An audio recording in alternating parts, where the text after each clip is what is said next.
sebelum ibu mulai, apakah anak-anakku sehat? Sudah mandi belum? Alhamdulillah sudah. Mari anak-anak sholat semua. Kita akan berdoa dahulu sebelum pelajaran dimulai. A'udzubillahi minasyaitonirrajim. Bismillahirrahmanirrahim. Alhamdulillahi rabbil alamin. Arrahmanirrahim. Maliki yaumiddin. Iyyaka na'budu wa iyyaka nasta'in.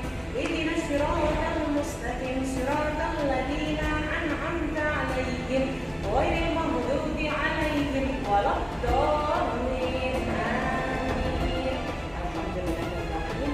Oke, sebelum kita jelaskan tentang masalah sholat jamaah dan qashar, nah, anak-anakku semua, apakah semuanya sudah melaksanakan ibadah sholat? Sudah, alhamdulillah.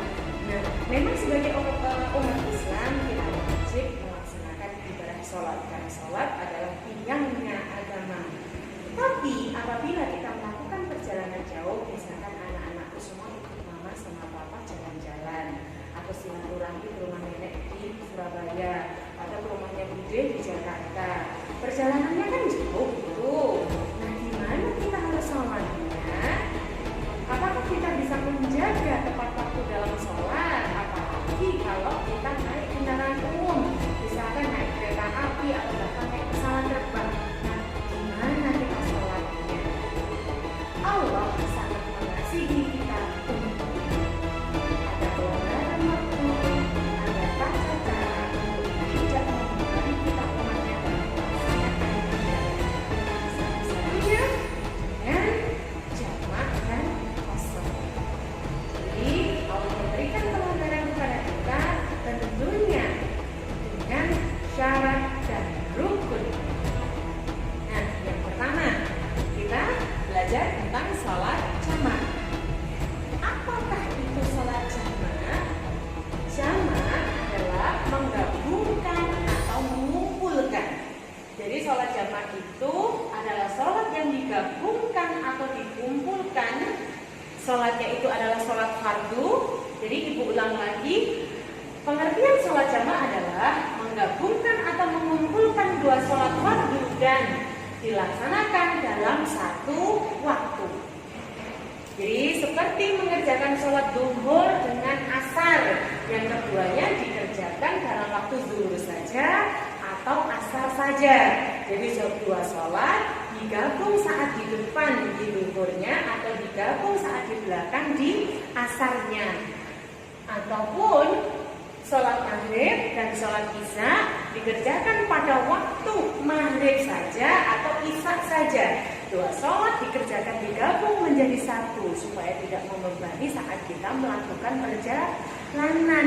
Akan tetapi ada satu sholat wajib yang tidak bisa dijamak, yaitu apa? Sholat subuh. Jadi terkecuali sholat subuh itu tidak boleh dijamak. Jadi tetap harus dilaksanakan pada waktunya. Gitu ya sayang, anak-anakku semuanya.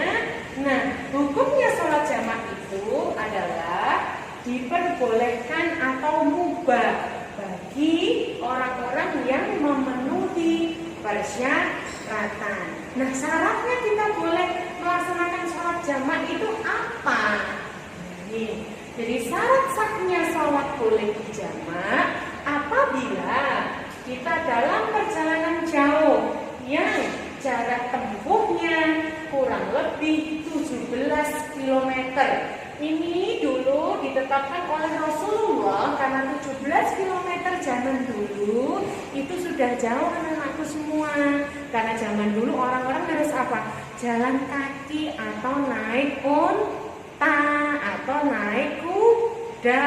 Jadi 17 km itu sudah jauh. Tapi sekarang karena kita sudah ada motor, sudah ada mobil, kereta api, bahkan pesawat, para alim ulama mensyaratkan jarak tempuh sampai 80,6 km. Jadi sekarang anak-anakku bisa tanya mama sama papa, Pak, Ma, apakah kita perginya sudah 80 km lebih? Kalau sudah lebih, maka kita sudah diperbolehkan menjamak sholat.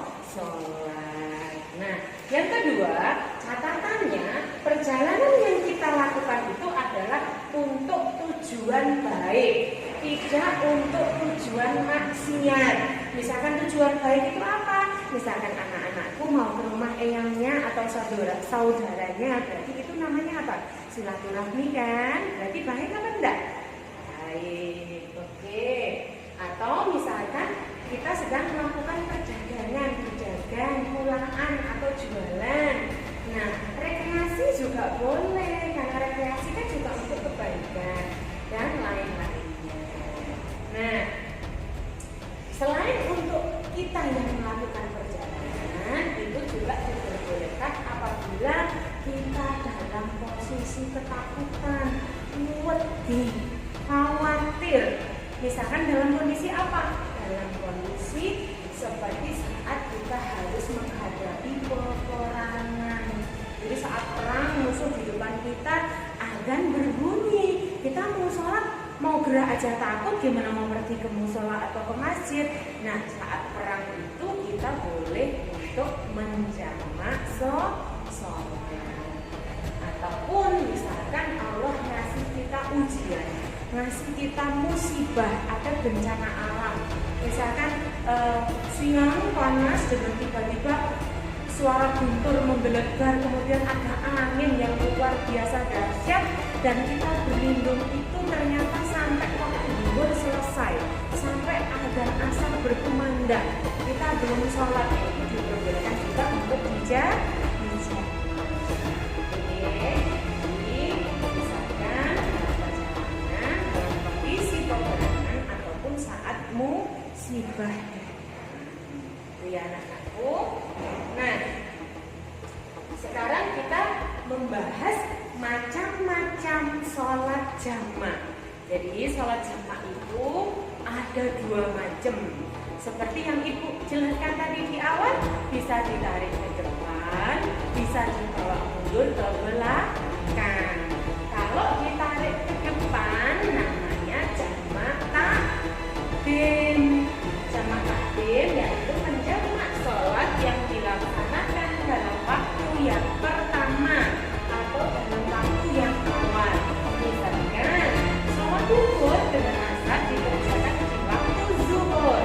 Jadi 4 rakaat sholat zuhur dan 4 rakaat sholat asar dikerjakan pada waktu zuhur.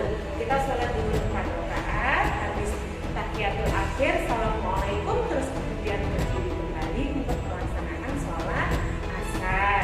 Nah, kalau yang kedua, sholat maghrib dengan sholat isya dikerjakan di waktu maghrib, ditarik ke depan. Jadi kita sholat 3 rakaat sholat maghrib, kemudian setelah tahiyatul akhir salam kita berdiri kembali untuk melaksanakan sholat isya 4 rakaat. Jadi semua dilaksanakan secara genap, rukunnya, rakaatnya semuanya dilaksanakan secara genap, hanya digabung saja.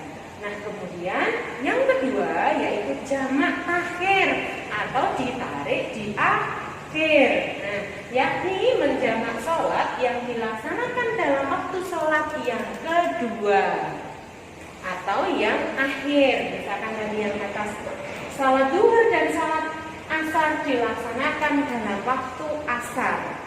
Jadi ditarik di belakang saat zuhur, asar dikerjakan saat asar. Yang kedua, sholat maghrib dan sholat isya dikerjakan pada waktu isya. Caranya bagaimana? Juga tetap kita dulukan sholat yang awal. Meskipun sudah waktunya masuk sholat asar, kita tetap mengerjakan sholat zuhur dulu 4 rakaat. Setelah salam kita berdiri kembali, baru melaksanakan sholat asar.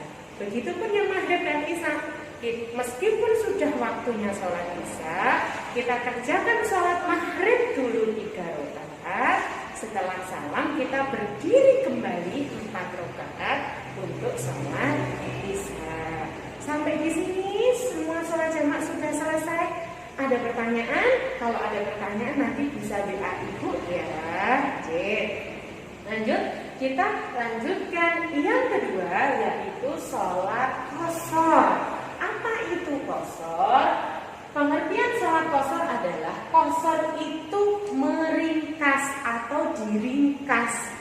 Jadi sholat qashar adalah menjalankan sholat fardu dengan cara meringkas dari 4 menjadi 2. Jadi dari 4 rakaat tinggal menjadi 2 rakaat.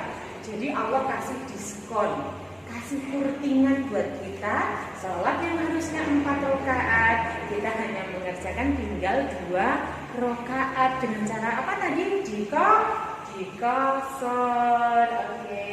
Nah, sekarang sholat yang boleh diqashar adalah sholat yang jumlah rakaatnya 4 rakaat, yakni sholat zuhur, asar, dan isya. Sedangkan sholat maghrib karena dia 3 rakaat nggak bisa diqashar, nggak boleh dikurting karena harus genap 4 menjadi 2. Kalau 3 masa mau 1,5, gimana sholatnya kalau setengah? Jadi maghrib tidak boleh, tidak bisa. Kalau subuh jelas dari awal tadi sholat subuh adalah sholat yang tidak bisa dijamak dan tidak bisa diqashar. Oke. Nah, hukumnya sholat qashar adalah mubah atau diperbolehkan bagi orang-orang yang memenuhi persyaratan. Persyaratannya apa? Persyaratannya ya tadi yang sudah Ibu sebutkan tadi di awal ya. Nah, sekarang